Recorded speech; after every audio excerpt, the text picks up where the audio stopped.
Hello বন্ধুরা, tutorial class and সাজেশনে তোমাদের সবাইকে স্বাগত। আজকে যদি তোমাদের আমার গলার কারণে বুঝতে অসুবিধা হয় অবশ্যই কমেন্ট করো। গলা খুব ঠান্ডা লেগে যাওয়ার কারণে কথা পরিষ্কার হচ্ছে না। তো যাই হোক, আজকে আমি দশম শ্রেণী 2024-এর ইতিহাস কোশ্চেন নিয়ে আলোচনা করব এবং ইতিহাসের যে 3টে চ্যাপ্টারের উপর পরীক্ষাটা হবে তারই খুব ইম্পর্টেন্ট কোশ্চেন আমি আজকে এখানে দিয়েছি। তোমরা যারা বইটা পড়ছো তারা নিজেরাই বুঝতে পারবে এইখানে যে কোশ্চেন কটা আমি দিয়েছি তার কতটা ইম্পর্টেন্ট আছে। তো আমি আজকে কিছুটা দিচ্ছি, আবার নেক্সট ভিডিওতে কিছুটা আবার সেগুলো নিয়ে আলোচনা করব।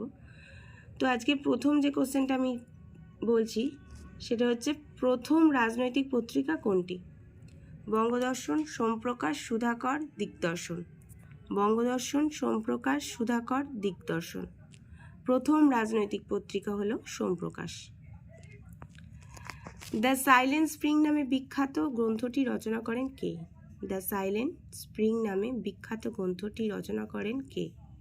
দ্য সাইলেন্ট স্প্রিং নামে বিখ্যাত গ্রন্থটি রচনা করেন James Mill, John Stuart Mill, Rachel Carson, Keith উইন্ট কার্টন।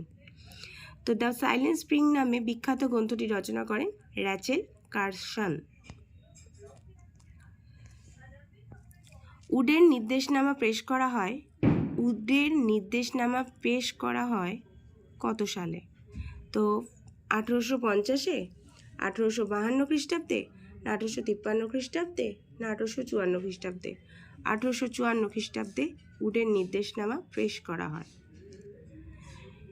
টেলিফোন আবিষ্কার করেন কে? এই কোশ্চেনটা খুবই কমন কোশ্চেন।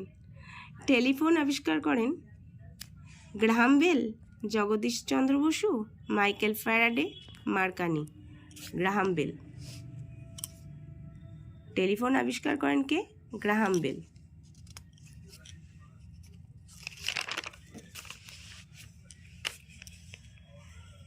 কথাকলি কোন অঞ্চলের নৃত্য? কথাকলি কোন অঞ্চলের নৃত্য? ওড়িশা, মণিপুর, কর্ণাটক, মালাবার। কথাকলি কোন অঞ্চলের নৃত্য? কথাকলি হলো মালাবার অঞ্চলের নৃত্য। কলকাতা মেডিকেল কলেজ কার সময় স্থাপিত হয়? কলকাতা মেডিকেল কলেজ কার সময় স্থাপিত হয়? কলকাতা মেডিকেল কলেজ কার সময় স্থাপিত হয়? Lord Dalhousie, Lord Canning, William Bentinck, না Lord Cornwallis? Kolkata medical college স্থাপিত হয় উইলিয়াম বেন্টিংয়ের আমলে। হুল কথার অর্থ কী? হুল কথার অর্থ কী? হুল কথার অর্থ নিষ্কর জমি, বিদ্রোহ, পবিত্র জন্মভূমি, না সামরিক আক্রমণ? হুল কথার অর্থ হলো বিদ্রোহ। ওয়াহাবি শব্দের অর্থ কী? ওয়াহাবি শব্দের অর্থ কী? ওয়াহাবি শব্দের অর্থ বিশুদ্ধকরণ, নবীকরণ, সাম্যবাদ, না নবজাগরণ? ওয়াহাবি শব্দের অর্থ হলো নবজাগরণ। কে নিজেকে ধরিত্রীর পিতা বলে প্রচার করেন? কে নিজেকে ধরিত্রীর পিতা বলে প্রচার করেন? কে নিজেকে ধরিত্রীর পিতা বলে প্রচার করেন? বিরসা মুন্ডা, দুর্জন সিং, জোয়া ভগত, শেখ নুরুল উদ্দিন। বিরসা মুন্ডা, দুর্জন সিং, জোয়া ভগত, শেখ নুরুল উদ্দিন। নিজেকে ধরিত্রীর পিতা বলে প্রচার করেন বিরসা মুন্ডা।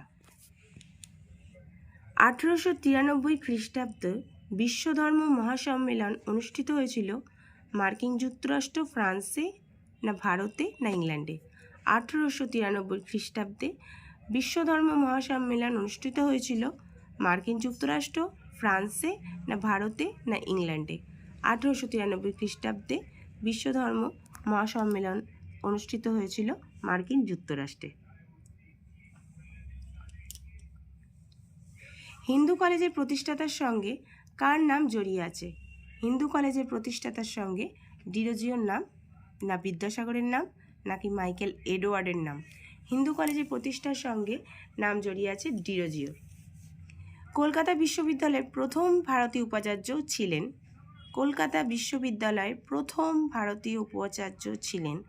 কলকাতা বিশ্ববিদ্যালয়ের প্রথম ভারতীয় উপাচার্য ছিলেন গুরুদাস ব্যানার্জি, সিভি রামন, না আশুতোষ মুখোপাধ্যায়?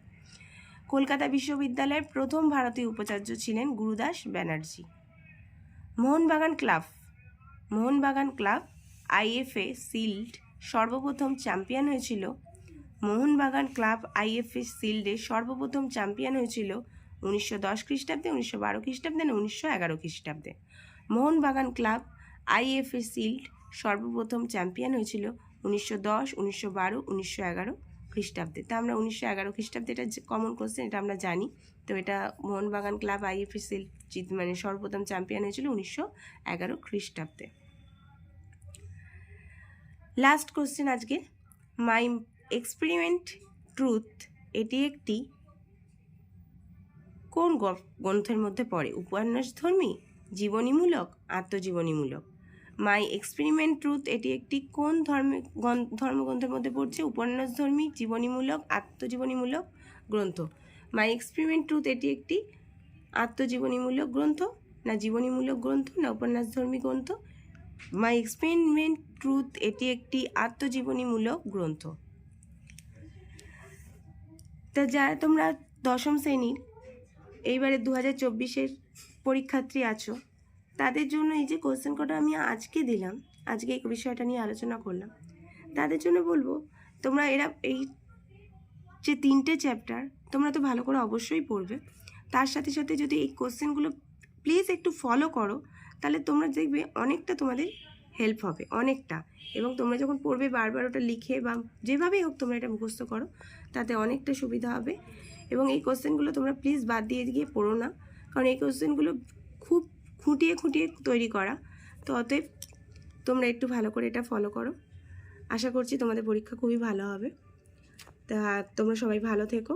আর যদি আমার ভিডিওটা ভালো লাগে প্লিজ এটা লাইক করো, আর তোমাদের যে সকল বন্ধু বান্ধবী আছে তাদেরকে অবশ্যই শেয়ার করে দিও। আর তার সাথে সাথে আমার চ্যানেলটাকে প্লিজ সাবস্ক্রাইব করো। তোমরা যারা আমার পুরনো ফলোয়ার্স আছো তাদেরকে অনেক ধন্যবাদ, এবং তোমরা প্লিজ আমার চ্যানেলটাকে একটু সাবস্ক্রাইব করো। আজকের মতো এইটুকুনি, আবার নেক্সট ভিডিওতে কথা হবে।